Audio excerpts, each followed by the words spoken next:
Olá, bom, hoje então a gente vai conversar um pouquinho sobre o incrível Tu Não Te Moves de Ti, da Hilda Hilst. Finalmente, né, tem gente aí esperando desde 2015 esse vídeo no canal. Em 2015 eu li esse livro e comentei com vocês durante um daqueles meus vídeos de maratona 24 horas. E desde então eu venho devendo a resenha desse livro pra vocês. Enfim, esse dia chegou, não é mesmo?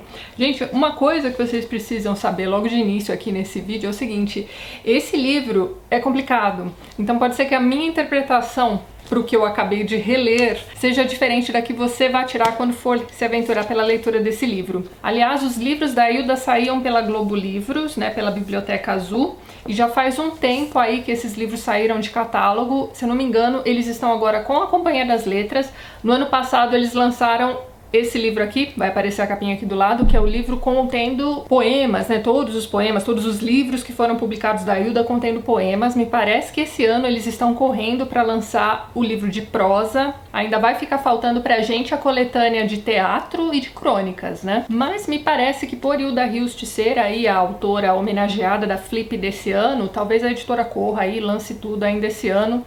Vai saber, não é mesmo? Então esse vídeo de hoje vai servir para aguçar a curiosidade de vocês que não têm acesso ao livro, mas é sempre aquela coisa, né, gente? Vocês podem procurar em biblioteca pública ou pegar emprestado com alguém aí, enfim, dá-se um jeito. Mas esse aqui, gente, dos livros da Hilda que eu já li até hoje, este é disparado o meu preferido.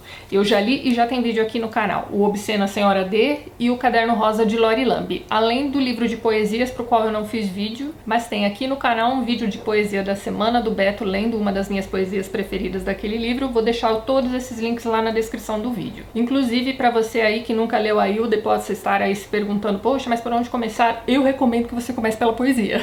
Porque, acredite, a poesia dela é mais tranquila de acompanhar do que a prosa. Por quê, gente? Veja bem, Hilda Hilst era uma pessoa que me parece que devia ter, sei lá, alguma daquelas síndromes, tipo síndrome de Asperger, em que a pessoa não tem filtro, ela diz tudo aquilo que ela pensa, inclusive ela escreve tudo aquilo que ela pensa. Nas entrevistas que ela dava também aqui no YouTube, vocês vão encontrar vários vídeos dela. Vocês vão ver que ela não tinha papas na língua, ela falava aquilo que vinha à cabeça, doa quem doer, e é isso aí, entendeu? Então não é fácil, não só pela escrita, mas pelos temas, por aquilo que ela vai te contar. Aqui nesse livro, que tem um dos títulos mais lindos da face da Terra, né, o Tu Não Te Moves de Ti, o que ela faz é o seguinte: ela coloca então 3 histórias que numa primeira batida de olhos assim vai parecer então que esse aqui é um livro de contos. Só que conforme você vai avançando a leitura, você vai percebendo que esses 3 contos estão interligados. Então é como se esse aqui fosse um livro de contos que vão formar uma novela. Então a gente começa a leitura pelo Tadeu, da razão, depois a gente tem Matamoros, da fantasia, e a gente fecha essa trilogia então por Axelrod, da proporção. Lembrem-se daquilo que eu falei pra vocês, pode ser que a minha interpretação não tenha nada a ver com a sua, mas vamos lá. Na superfície de Tadeu, a gente vai encontrar a história deste homem, já de meia idade, que percebe que a vida dele é muito vazia. Conforme a leitura vai correndo, a gente vai descobrindo que ele é um homem muito rico, ele vive numa casa maravilhosa, ele tem uma esposa, enfim. Ele é um alto executivo em alguma firma e a gente percebe que ele chegou a um momento na vida dele em que ele já não se identifica com absolutamente nada daquilo que ele faz, com a firma para onde ele trabalha, e ele também não se identifica mais com a esposa. A esposa é retratada aqui nesse conto como sendo uma mulher muito frívola. Então, assim, ela gosta daquilo que o trabalho do marido proporciona para ela. Então, ela tá sempre muito preocupada ali com a louça, com os móveis, com a tapeçaria, coisas do tipo. Enquanto o Tadeu, ele tá, na verdade, querendo algo mais. Ele percebe, por exemplo, que ele não tem mais nenhuma afinidade intelectual com a esposa. Entendeu? Então ele tá nesse momento de auto-julgamento, talvez, e ele percebe que ele não pode mais continuar a vida que ele tem ali naquele lugar, com aquele emprego, com aquela esposa. Então a gente acompanha o Tadeu no momento em que ele está conversando com a Ruth e ele está procurando explicar para ela que para ele não dá mais e que precisa haver o rompimento. Essa história, como aliás as outras também, é contada a partir do fluxo de consciência. Só que o fluxo de consciência em Hilda Hilst não é qualquer coisa, gente. É um fluxo da autora e não do narrador, entendeu? Então, assim, apesar da história ser em primeira pessoa, da gente ouvir a voz do Tadeu o tempo todo, os pensamentos dele também, de vez em quando vai aparecer uma voz ali no meio que vai parecer um narrador em terceira pessoa também. Aí, neste livrinho aqui que eu usei como apoio para essa minha leitura, né, o Porquê Ler Hilda Hilst, organizado pelo Alcir Pécora, na introdução escrita por ele mesmo, ele vai dizer o seguinte sobre essa questão do fluxo de consciência da Hilda. Então, olha só, a predominância do ritmo elocutivo sobre a sequência narrativa é uma questão literária importante a ser pensada na obra hilstiana. Ele continua. Aproveita a menção à noção de fluxo de consciência para me deter neste que é seu principal recurso discursivo nos textos em prosa. Vai ler prosa da Hilda Hilst? Se prepare para o fluxo de consciência. Olha lá, não se trata da forma mais conhecida de fluxo de consciência, na qual a narração se apresenta como flagrante realista do pensamento do narrador. O fluxo em Hilda é surpreendentemente dialógico, olha lá, ou mesmo teatral, sem deixar de se referir ao próprio texto que está sendo produzido, isto é, de denunciar-se como linguagem e como linguagem sobre linguagem. Ou seja, calma, quando você pegar algum livro em prosa da Hilda para ler, saiba que você tá pisando num terreno bem, como é que eu vou dizer, desnivelado, sabe? Cheio de pedrinhas ali. É melhor você calçar um sapato e ir com calma, tá? Vai dar tudo certo. E se não der, você pode sempre reler o livro depois. Eu me lembrei, enquanto eu tava lendo esse livrinho de apoio aqui, de uma fala do Faulkner para uma entrevista, né, que ele deu uma vez. Então o entrevistador tinha comentado com ele qualquer coisa do tipo, existem muitos leitores que reclamam que eles leem 1, 2, 3 vezes os seus livros e não entendem completamente. O que você acha disso? Aí ele respondeu o seguinte: leia uma quarta vez. Então, eu tenho pra mim que Hilda Hilst operava em modo Faulkner. Então, assim, ela tá um pouco se lixando se você vai entender absolutamente tudo aquilo que ela tinha escrito. Inclusive, tenho sérias dúvidas se ela entendia 100% tudo aquilo que ela tinha escrito. Mesmo porque eu já li também um livro, vou deixar a capinha aqui do lado, tá lá na casa dos meus pais ainda, um livro de entrevistas dela chamado Fico Besta Quando Me Entendem. Olha o título, que maravilhoso. Então, é complicado mesmo, mas vale muito a pena. Então tá, essa é a história do Tadeu. Lembra que eu falei pra vocês que na superfície a gente tem este homem aí na idade do lobo, né, enfim, não se reconhecendo na vida que ele formou pra si. Só que num texto assim, um pouquinho mais escondido, né, num subtexto ali, a gente vai ter também algumas imagens que não fazem parte daquele cenário. A gente vai ter umas imagens meio bucólicas, que num primeiro momento, quando eu estava lendo apenas esse primeiro conto, né, eu ainda não estava me lembrando dos demais, eu estava com a minha atenção focalizada no primeiro conto, na primeira história, aliás, eu tinha interpretado aquilo como uma fuga para o passado. Então, existem ali essas descrições dessas cenas que me pareciam, né, enfim, cenas da infância dele, ou cenas de quando a vida era mais simples, algo do tipo. Talvez até seja isso, mas o que acontece é o seguinte, você tem ali ele se lembrando de coisas que aquelas pessoas fizeram, cenas que ele presenciou, mas fica tudo meio subentendido, não dá pra entender direito o que é que ele quer com aquelas imagens que vão passando pela cabeça dele enquanto ele está ali tendo aquela conversa desagradável com a esposa. E ali também ele vai mencionar o nome daquelas pessoas, né? São mulheres e essas mulheres vão aparecer no segundo conto. Então lembra que eu falei pra vocês, né? O título do primeiro conto é Tadeu e temos ali o subtítulo da razão. O segundo conto já se chama Matamoros. Matamoros é o nome da personagem principal dessa segunda história. E o subtítulo, olha só que interessante, é da fantasia. Pois muito bem, aqui então a gente vai conhecer a história de Matamoros. E assim, gente, como eu já tinha começado a minha leitura de Hilda Hilst há bastante tempo, pelos livros que são um pouco mais difíceis de engolir por conta do tema, eu não me assustei com essa segunda história. Mas pode ser que você que esteja começando a ler Hilda por Tu Não Te Moves de Ti, vai começar a ler aquele texto ali e vai falar, meu Deus do céu, o que é isso que eu estou lendo?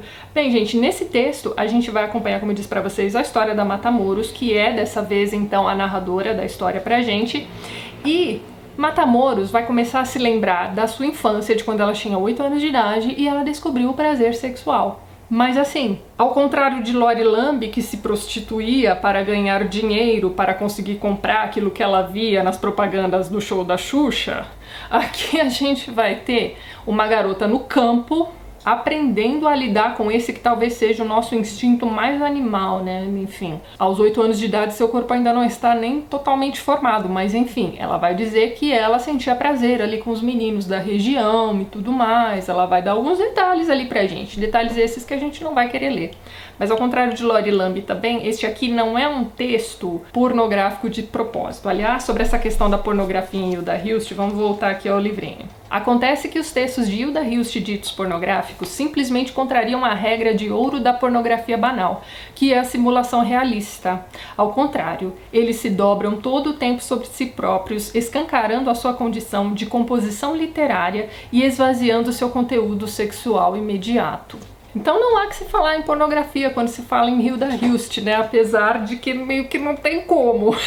A gente tem que se lembrar o tempo inteiro de que são textos obscenos e que dentro dessa obscenidade dela existe uma crítica, principalmente uma crítica ao nosso próprio país.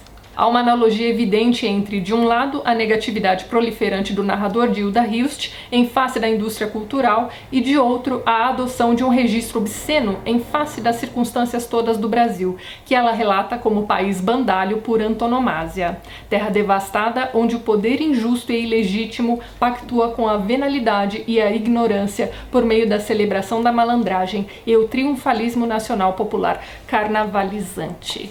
Então, próxima vez que você pegar um texto obsceno da Hilda, tenha isso aí em mente. Como eu ia dizendo pra vocês, ao contrário dos textos que são obscenos mesmo, que ela escreveu pra chocar, pra vender e tudo mais no fim da vida, esse aqui é um conto que começa chocando, porque a gente vai acompanhando a história dessa mulher, então desde a infância, né, não sendo abusada de forma alguma, ela fazia aquilo porque ela gostava, ela procurava aqueles meninos e tudo mais, crescendo, se desenvolvendo, encontrando um homem que ela vai chamar de meu, com letra maiúscula mesmo.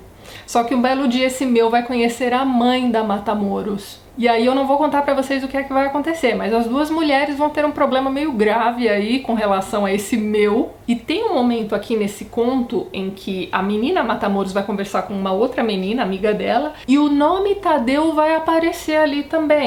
Então a gente fica meio em dúvida, será que o meu é o Tadeu? E conforme a leitura vai correndo, a gente vai percebendo que sim, meu era o Tadeu da primeira história. Inclusive ela vai descrevê-lo, vai descrever a esposa dele e tudo mais, onde ele mora. E aí não vai restar dúvidas. E aí eu vou ler pra vocês o último trechinho aqui desse conto, que eu juro que não considero spoiler, mesmo porque sua interpretação pode ser diferente da minha.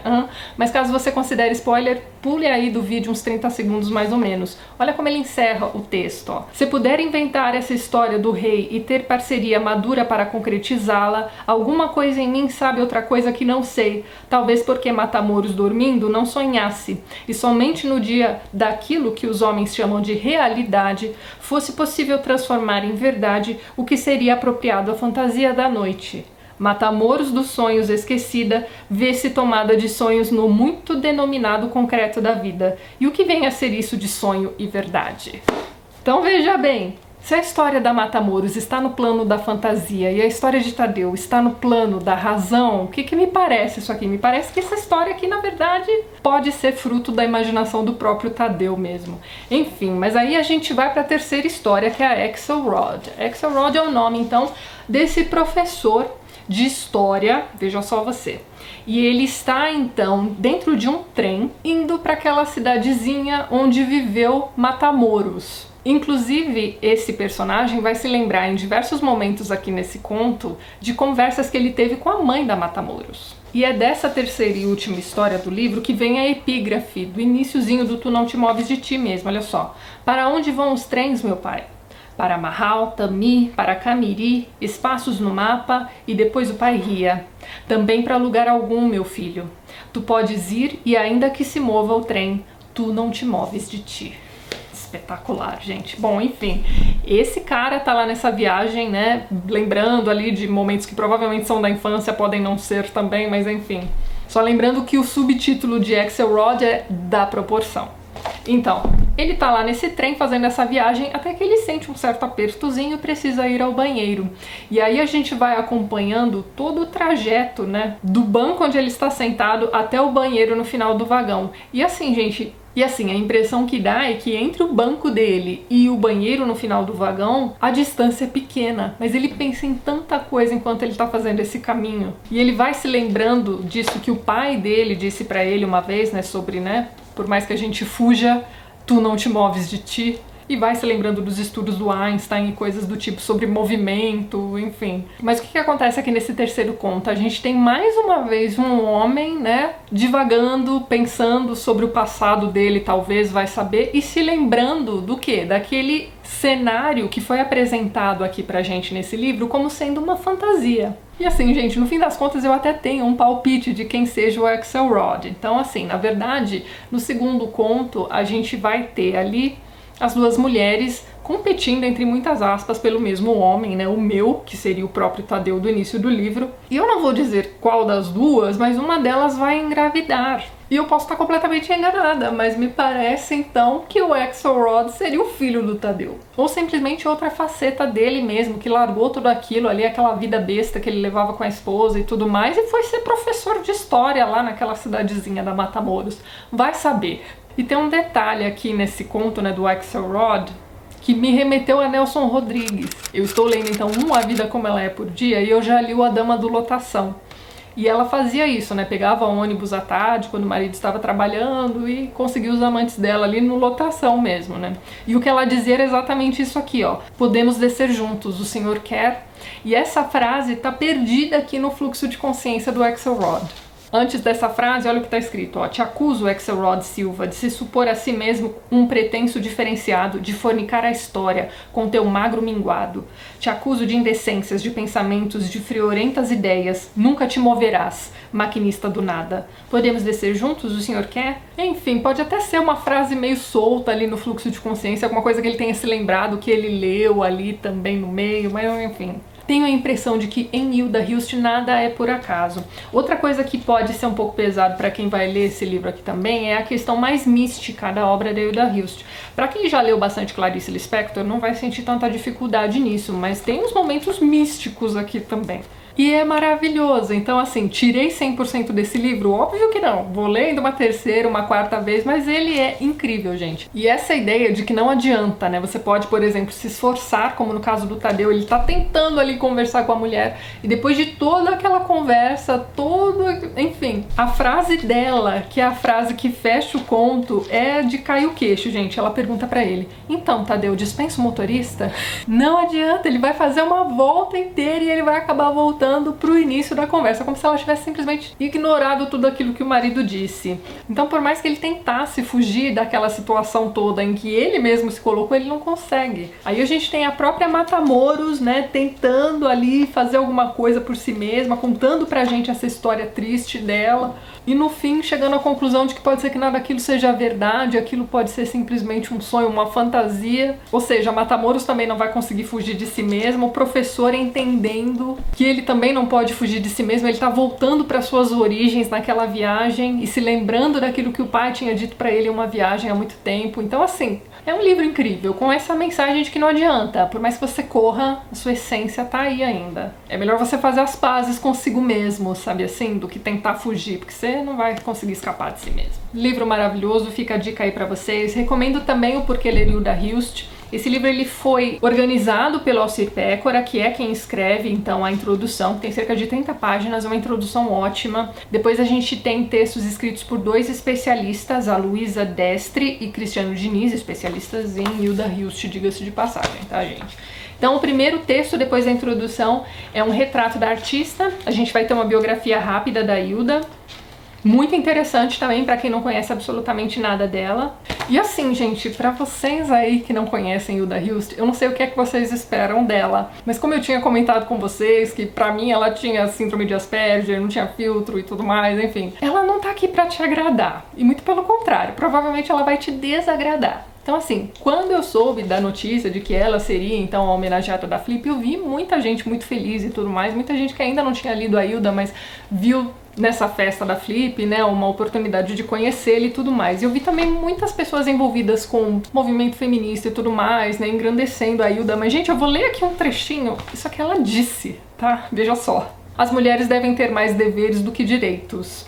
Sou francamente favorável a um quase retorno à Idade Média, com mulheres submissas e não preocupadas com campanhas feministas. O mais importante é o direito de amar e desamar. Desde que esse direito não seja ferido, não vejo por que acrescentar outros, plenamente disponíveis. Então, assim, ela vai soltando aquilo que ela pensa sem se preocupar com você ou com a sua opinião. E outra, você tem que parar pra pensar que ela não está dizendo isso de graça. Então existe todo um subtexto ali nisso que ela tá dizendo, gente. O que ela gostava de fazer é provocar as pessoas. Então cuidado quando você pegar qualquer coisa dela pra ler, tá, gente? Ela não tá aqui pra agradar, sei lá, a família tradicional brasileira. Ela não é politicamente correta, muito pelo contrário, o que é maravilhoso.